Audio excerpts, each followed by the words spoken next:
So as an overseas manufacturer, we have to match their pace and we have to match their innovation. Kia ora, I'm Michael Dance and I'm the General Manager for New Zealand Riverland Foods. Riverland is a contract manufacturer or OEM manufacturer of pet food in New Zealand. We make a range of products featuring New Zealand proteins like venison, lamb and beef, and we sell those out to the global market. So I'm here today at one of the largest pet food shows, Pet Fair Asia in Shanghai.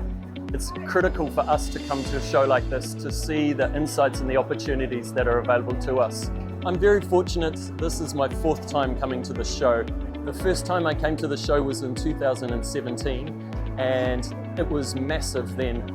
There were 7 of these convention halls like the one behind me being used for the pet show. We are now in 2024. That number has gone from 7 to 18. It gives you a sense of how much this market has changed in 5 years and how massive it is.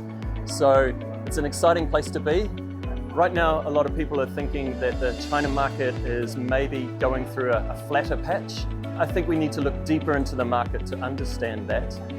If you look at a mature pet market like the US, the penetration of pet ownership is very high. You look at China and it's nowhere near that level. You have a great opportunity here in China.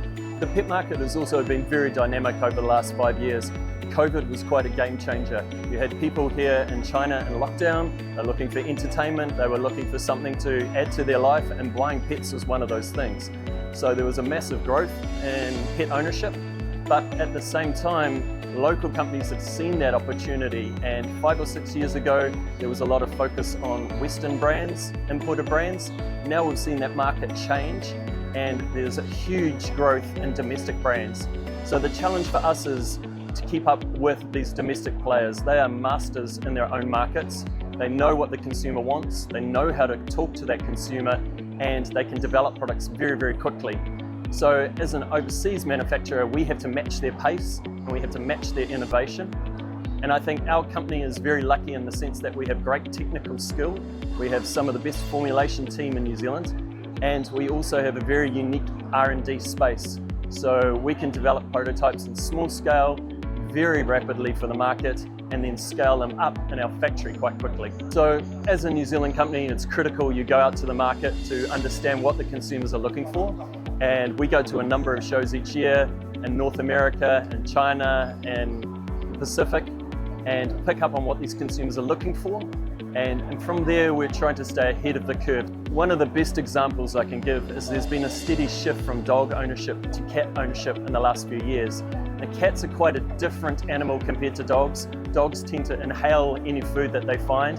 Cats are much more picky and choosy. So for a cat, it's critical that you get the texture right. So we've done a lot of work in looking at textures that are coarse and easy for the cat to pick up, or soft and easy for the cat to lick. And that is the sort of innovation that will keep us ahead of the game. Being a contract manufacturer means we draw sales from different sources. We have customers in Australia currently. Some of them are retailers, some of them are brand owners. We also have customers in North America, so that's servicing Canada and the US. We now have customers in Singapore, Hong Kong, and all of these customers have an eye on China. They will develop their home markets and then ultimately look to come into a big market like China. So we do operate on a global stage. We have an excellent trading relationship into China. There's never been an issue where a product has been stopped. So we have overseas customers that really want to take advantage of that.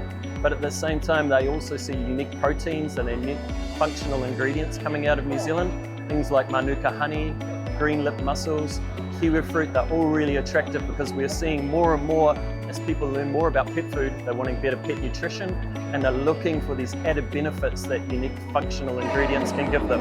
Also, as part of my personal journey coming here and watching the market is my journey with NZTE. Previously, I was involved in a large F700 company, and so I got to experience the full engagement with NZTE and see how they take a mature company into the market and guide you with some quite specific commercial challenges. Now with Riverlands being a very early stage in our journey, again have a very different experience with NZTE as they guide us right at that very early formative stage. So it's wonderful to work with an organisation that can handle the different stages and grow with a company as they move through a market. We had one of the local BDMs actually bring us a very good customer yesterday. That's a relationship that NZTE hold, and they've passed that on to us, so we really, really appreciate that sort of exposure.